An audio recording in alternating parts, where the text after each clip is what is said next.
साबायखर थाबाय सारिथामसिम सिनायथि जानायनि थाखाय।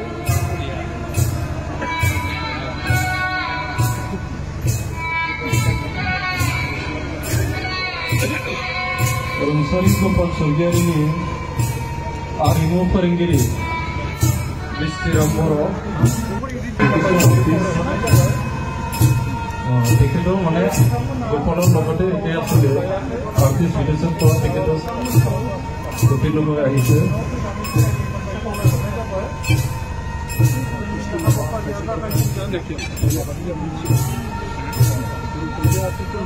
बेयाव जोंनि गेजेराव सफैनो हानाय गोपाल स्वर्गियारिनि जेसेबांखिनि आर्टिस्ट लोगोफोर दङ बिथांमोनखौबो सिरायग्रानि बिबार बावनो खावलायदों।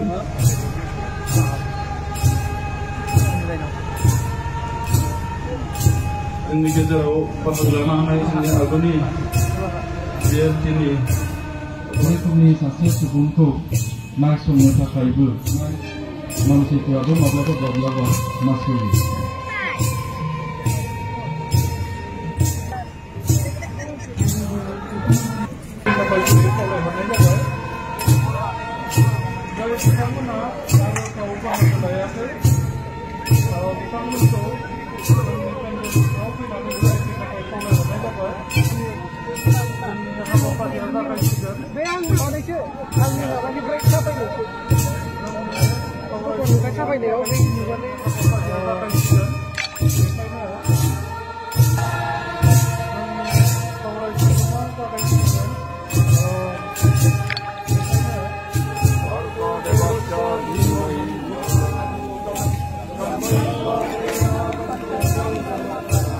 फोजोबसिगोनानो दा जोङो जोबथारनायाव नर्थ इस्ट पाब्लिक स्कुलनिफ्राय गार्ड अफ अनार जोबथा गार्ड अफ अनार होगोन। दा बे अनार होखांनायनि उनावनो जोंहा दिनैनि बे सेथि हाबाफारिया खुंगोन।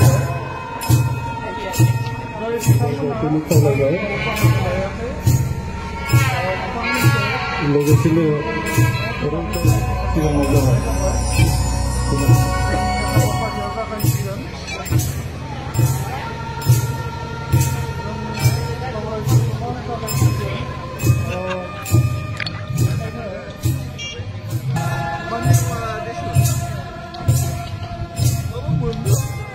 नोंथांमोन बेनि गेजेरजों फोसावनो सानदों।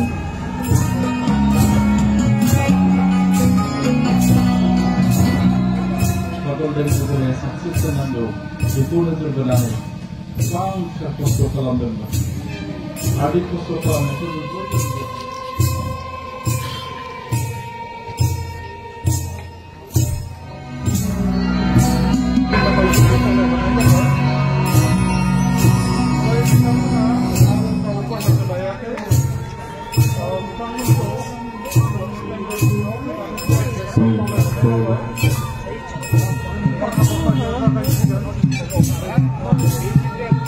bahagia lafinai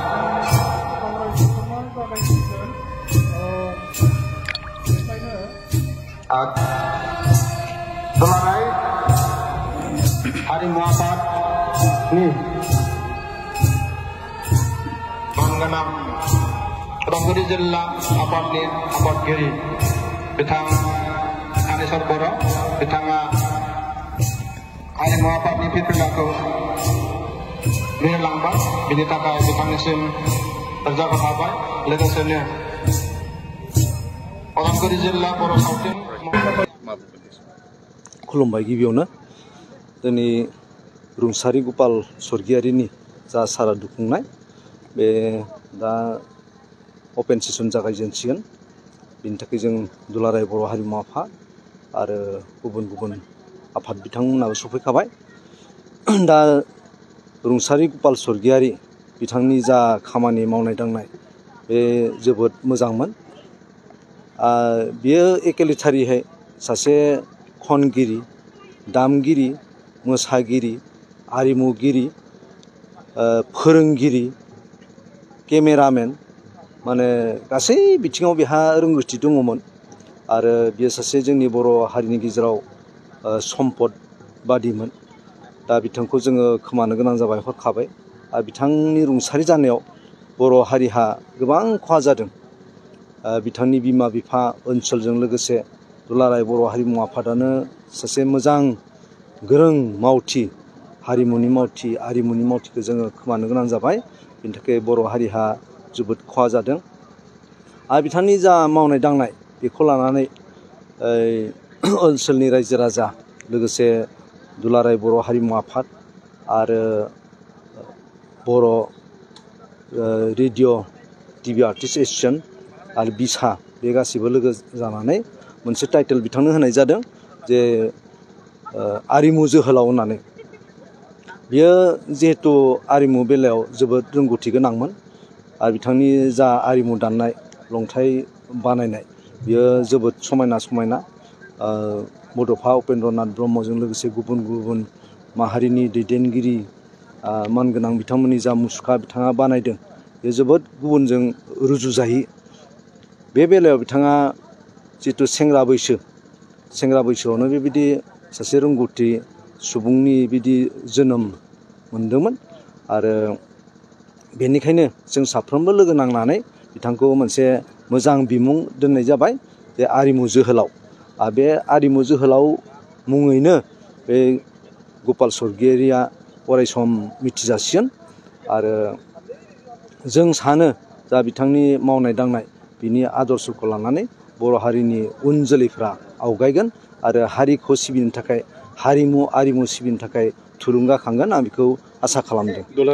जों बिनि थाखाय एसे सावरायदों जे जिहेथु बिमुं होबाल' जाया, बेनि थाखाय माबा मोनसे अराय समनि थाखाय माबा मोनसे मावनानै गालांनांगोन।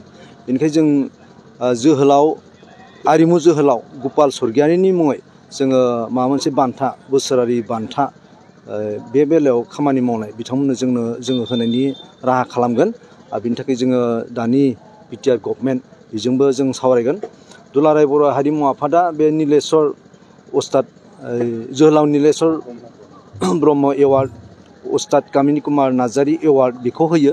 बेबायदिनो आरिमु जोहोलाव गपाल स्वर्गियारि बिथांनि मुङैबो जोङो मोनसे एवार्ड जोङो होगोन। आरो बिनि थाखाय जा बेबस्था लानांगौ, जुरि बर्ड दानांगौ, जों बेखौ उनाव सावरायनायनि गेजेरजों जोङो थि खालामगोन। माखासे जोंनि बर' बिथिङाव नुदों जे बेबायदिनो माने आरिमु जायफोरखौ जों आर्टिस्ट होननानै बुङो, नाथाय गोबाङानो नासयजानाय। दा बे बेलायाव नोंथांमोना बिथांमोननि जायफोर जोहोलाव दायो सिखारबोदों बिथांमोनखौ फोजोबखांनो थाखाय माबायदि खामानि मावदों?